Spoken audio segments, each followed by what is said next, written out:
excellence since 1904. City Union Bank, trust and excellence since 1904.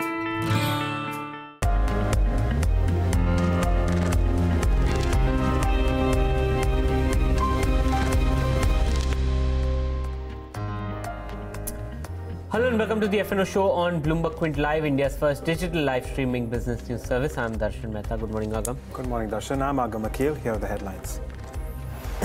Indian markets trade lower as investors digest the budget fine print. Among stocks buzzing in the F&O space, Indraprastha Gas is seeing a rise in open interest towards fresh longs, while short positions are seen in Reliance Group stocks. DHFL continues to trade with cuts despite the management trying to distance itself from group companies. And Zee Entertainment clarifies that the 8-month time period is not new.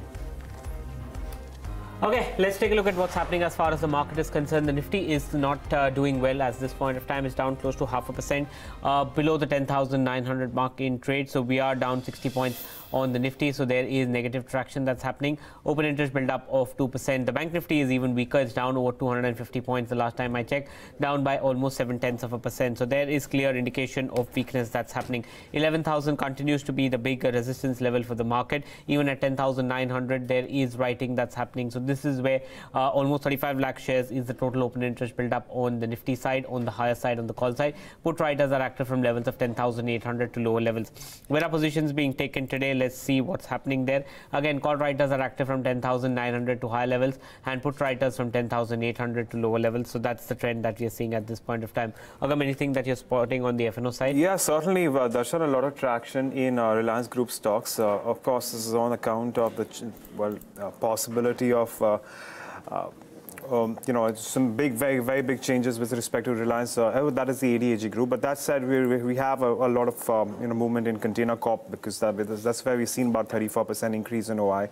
Indraprastha Gas, of course, is seeing fresh longs building in, but shorts for V-Guard Industries and Repco Home Finance. Of course, V-Guard Industries announced earnings last Friday, which were disappointing. They did come out during market hours, but it continues to show more weakness. But moving on to those stocks which are perhaps seeing unwinding in today's day of trade, there isn't too much to speak for. But I'm sure, okay, there you have it. So it's Tata Steel, HDFC Bank and Nalco. But this is early days for the February series. So naturally, we will have very little traction there. But we're going to keep an eye on a whole host of stocks out there and also discuss some of the key elements today, Darshan. Yeah, okay. So that's something that we need to discuss with our guest who will be joining us in a while. Some of the stocks that we need to focus on and the stocks that we'll discuss today. Divi's Lab came out with a strong set of numbers. The counter is surging in trade. So there is positive traction. We talk about the ADAG group stocks and the downtake that we've seen currently. So there is heavy selling that's seen there. ICICI Bank has consolidated post the budget. M&M, despite strong auto sales numbers and how the entire auto package doing well, M&M seems to be bucking the trend. It's down in trade. Pharma as a package doing well. We spoke about DVs. We'll talk about how Dr. Reddy's came out with a strong set of numbers, and a whole host of stocks like Titan, which is gaining in trade, and the other counters like a Hexaware and a Dr. Reddy's are all the counters that we will be speaking on the show. So before we get in a guest on the show, here's a reminder: if you have any queries regarding the F&O space and the stocks that we spoke about, you can call us on 02245404141 or write to us on Twitter, Facebook with the AskBQ hashtag. So that's something that we are seeing at this point of time. Okay, well, before we get in our experts, let's address what's happening on the ADAG stocks, considering those are pretty much in the limelight right now, and see what's happening. Look at Reliance Communications, because that stock is down about, actually it's so volatile that we don't know. Sometimes it's down 35%, sometimes 40%, sometimes 20%, but it is currently at 6.5. And this is just a terrible place to be in, because if you are long on this one, and I'm sure a majority of the market will not be, it's going to be a very tough place to be, especially if you are in Reliance Communications. But let's take a look at something like a Reliance Capital or Reliance Power or perhaps even Reliance Infra. As you can see, we're seeing significant weakness here.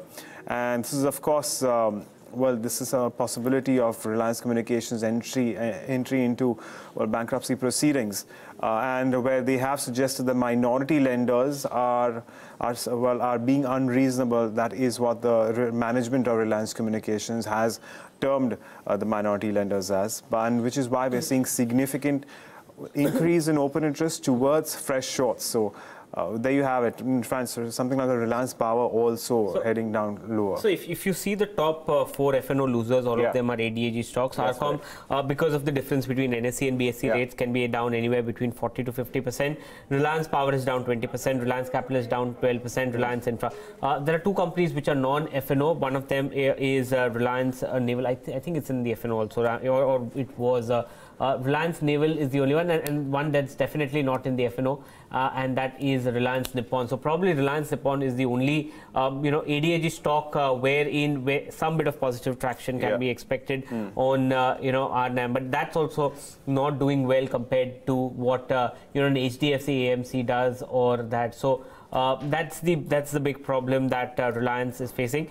The other trend that I have seen is that of late companies which come out with decent set of numbers are being rewarded. You saw Titan. Titan came out with strong set of numbers. DV's Lab came out with strong set of numbers. Hexaware came out with strong set of numbers. Dr. Reddy's. So all those counters are doing well in trade. So there is definitely positive traction that's seen. Torrent Pharma is doing well. So that's the other trend that I am seeing. Anything else you're spotting, Agam? No, for now, well, these are, of course, as Darshan was mentioning, some stocks which are doing very well on the back of earnings. But I think it's time to get in our experts for the day. So we get in Bhavin Mehta of Dolat Capital and Abhijit Phatak of Definedge Solutions, who's joining us on the show right now. Thank you, both of you, for joining us. And Bhavin, I'm going to come to you. Your view on the markets now. Big event is behind us. We don't have too much to speak for now. So what are the technicals telling you, and what about your derivative space? Okay, if I purely speak based on technicals, believe that market over last 13-14 weeks has been more or less range bound.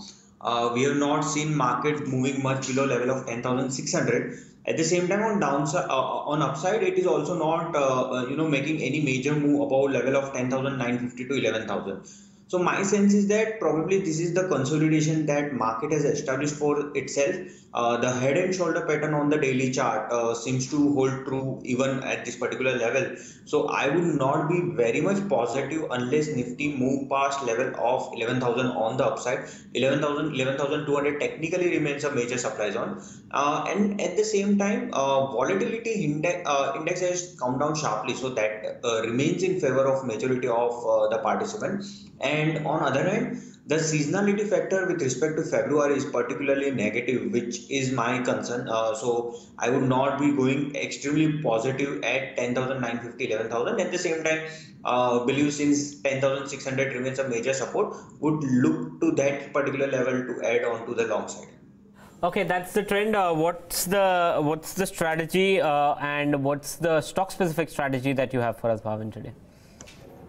Okay, so having said that, I'm recommending selling Nifty 10,500 put in the range of 60 to 65.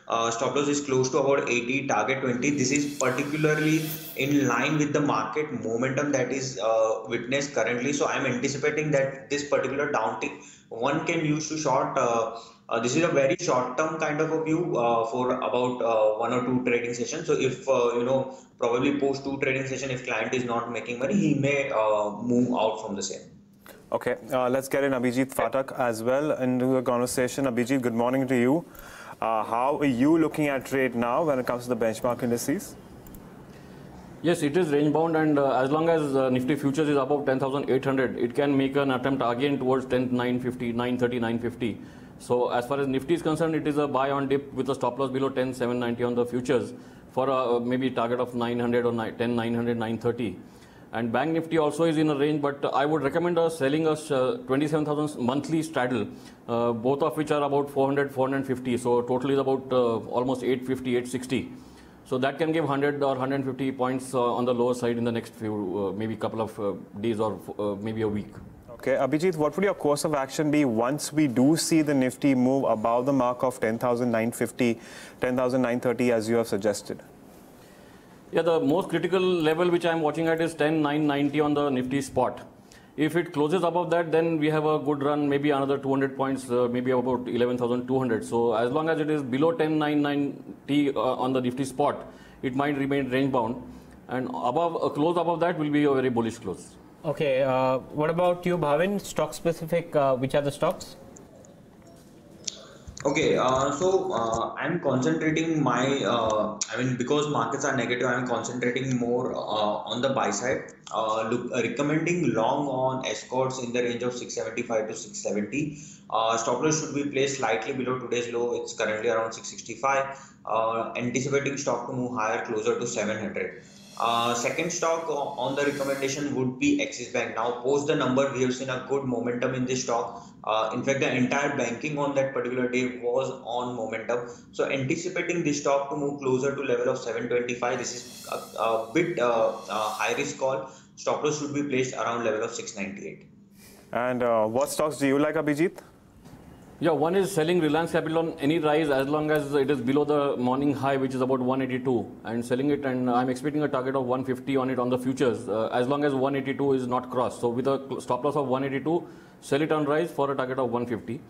And another long which I'm recommending is buy Havells above today's high, which is 747. So above that, with a stop loss of 740, this can go towards 770, Havells India. Okay, those are the stocks that are being spoken about. Let's discuss some of the stocks that are moving in trade with our experts. The first stock that we want to talk about is Divi's Lab.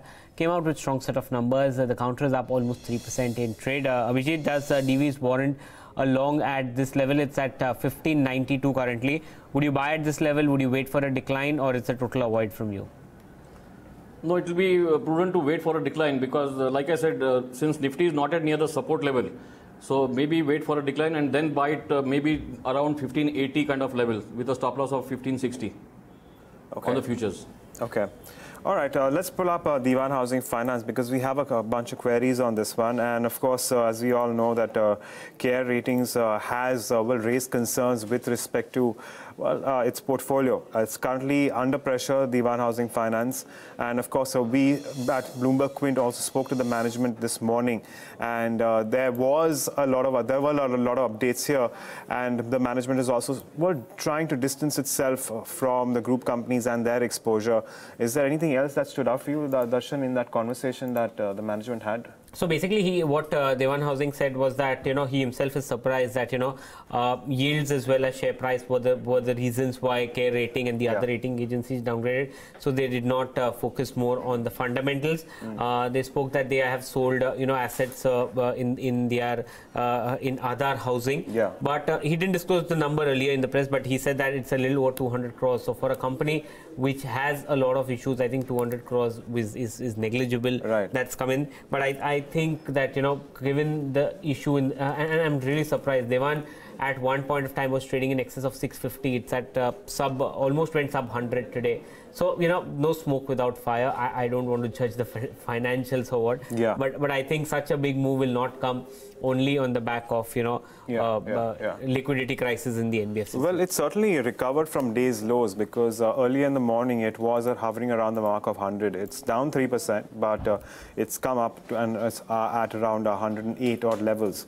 So let me quickly take our views from our experts then. Bhavin, let me come to you. Firstly, what is your view on Dewan Housing Finance? And we also have a query from Tarun Arora.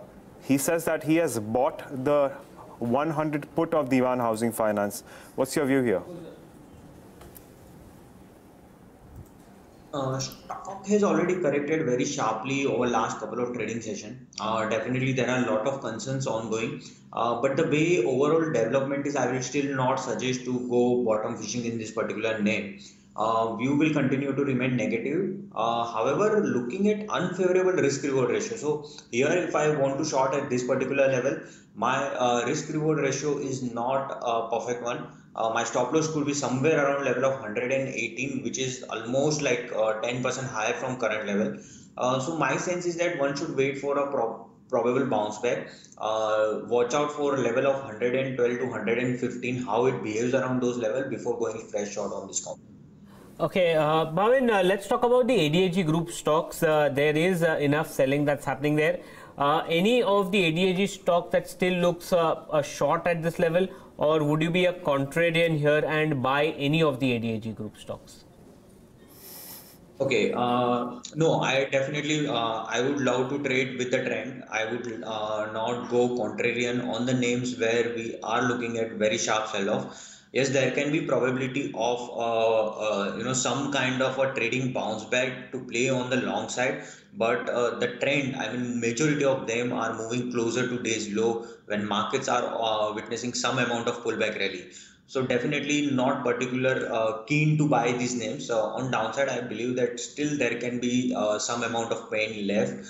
We need to watch out for today's trade, how it behaves, but clearly not looking to buy at this level. Okay. Abhijit, let me come to you as well. Are you making any keen observations with respect to Anil Ambani owned group stocks such as Reliance Communication, which has seen so much volatility, or for that matter, Reliance Capital or Reliance Power?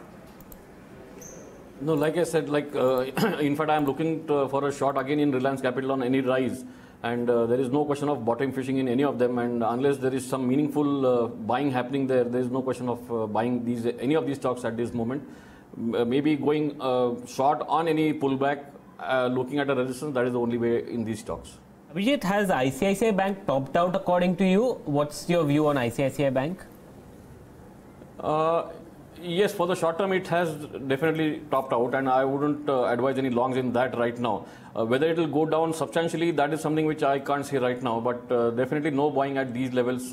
Maybe some intraday pullback is fine, but not on a positional basis. I feel Axis Bank is a bit better than ICICI Bank. What about you, Bhavin? What's your view on ICICI Bank? If someone is looking, it's cooled off from the highs, but at 350, if someone is getting an opportunity to enter, would you recommend they enter, or do you see down levels that probably will come down? Okay, this is a particular, so I have already recommended buy on Axis Bank, which I prefer still remains a better bet in comparison to ICICI Bank. However, having said that, we have seen good amount of put writing for ICICI Bank around 350 put, which is close to about 5 million shares. In view of this, I believe that there is high probability that markets will look at this particular level. Probably we will see some amount of buying interest around this particular zone. Definitely one can play long on this. Clearly, as I mentioned earlier, trend so far remains negative. I don't like to go against the trend. But clearly looking at the option data, one can take a punt here with the stop loss of 343 can go long at this level. Okay, well, that's ICICI Bank. Let's pull up Titan Company as well. Now, Titan's come out with a stellar quarter yet again. Very strong earnings coming through on the back of festive season as well as, of course, the wedding season. And because of that, we've seen nearly 38% growth in this jewelry business. And for the size of Titan, well, this is rare that we see such stellar growth. That said, we're still seeing a lot of longs at this point in time at around 1,035 now. Abhijit, would you initiate fresh long positions in Titan? How is the risk-reward ratio there? Risk-reward ratio is a bit skewed right now because the stop loss is below 990.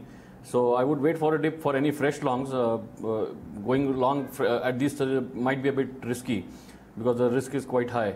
But on the higher side, yes, Titan is definitely bullish, and I'm expecting at least another 100 rupees from here. Okay, at least another 100 rupees from here. The other question that we had was with respect to some of these auto stocks, because their volumes have come in. And we have a query as well on TVS Motor Company. We have Maddie S, who is looking for an options play on TVS Motor Company. And I wonder why, though we still take it up with our experts. With respect to its volumes, which are largely in line with street expectations, but we certainly have seen more weakness coming in there. Its open interest has surged 8%, so shorts coming through for sure. Bhavin, your view on TVS Motor Company, and perhaps if you can also suggest an option strategy for Maddie S, or would you want to completely avoid any options? Okay, number one, the option in this particular stock is not that liquid in comparison to the volatility. The IVs are too high. It's close to about 48, 49, which does not clearly make sense to go long on the options. However, if he wants to, since what we have seen is that TVS has a very good historical support in this particular range of 490 to 480. So I'm not expecting that stock to move much lower than that particular level. One can look to probably write 470 put, and on the upside even 530 calls can be written down, anticipating more or less a range trade in this particular counter. So that would be my recommendation if he wants to take, but definitely I will not suggest to go long on the options given the high IV at this level. What about the pharma space? Abhijit, anything that you like in the pharma space at this point of time? You're seeing counters like Divi's, Dr. Reddy's do well. Anything in the broader space that you like? Yeah, one pharma stock which I am looking at very closely is Biocon. Of course, it threatens to, I mean, it gives a false sense of breakout and again comes down. But when it closes above 675, I am expecting it to cross 700 and 720. But it is not closing above 675. So it is facing resistance, but it is still sort of a bullish structure. What about you, Bhavin? Anything in the pharma space that you like? Okay, I'm very positive on both the names that you have mentioned, that is Dr. Reddy and Divi's Laboratory. Good amount of consolidation followed by a breakout couple of days back. Dr. Reddy in particular, good set of numbers deliver. The stock is up already 3% today. We had recommended this on the expiry day as a long call for this particular series. Continue to remain positive. Believe that stock will eventually move closer to level of 3000 on the upside. On the downside, since stock has run up by about 3%, one should be looking to buy the stock at this level. However, we'll recommend to buy in parts in the range of about 2870 to 2820. Stop loss should be placed below 2780, below, slightly below low. So definitely risk reward ratio, if you look at this point of time, not very favorable in view of today's move, but overall positive stock. Okay. Well, let's move on and talk about BEML2 because that also announced earnings over the weekend. Well, largely steady earnings coming through and not too much to speak for out there, but currently it's trending higher by around 0.5%. It's been consolidating for the past 2 months, if I can put it that way. You know, it's hanging around between the mark of 800 and 900, not too much to speak for. But, well, we also have a query from Logical Kishore. He says that he's bought BEML at 814, or he intends to buy. Well, he hasn't made that clear. So, okay, so he has bought it. And his question is actually hold or exit. That's what he wants to know. Abhijit, how are you seeing trade on BEML? He's bought it at 814. What would your stop loss be? What would your target be here? The stop loss on BEML will be 790 on the futures. And on the higher side, it can go towards 830, and on a close above 835, it can go higher, maybe around towards 860. But stop loss 790 is crucial on BEML. Okay, guys, and on that note, we've reached the end of the show. So I'm going to thank both our experts, Abhijit and Bhavin, for joining us and taking us through their views and solving some of our viewer queries. For more updates on the F&O space, you can also check our website, bloombergquint.com, where we have plenty of information with respect to futures and options space. And with that, it's a goodbye, but lots more lined up. Stay tuned to Bloomberg Quint, and we'll keep bringing you more.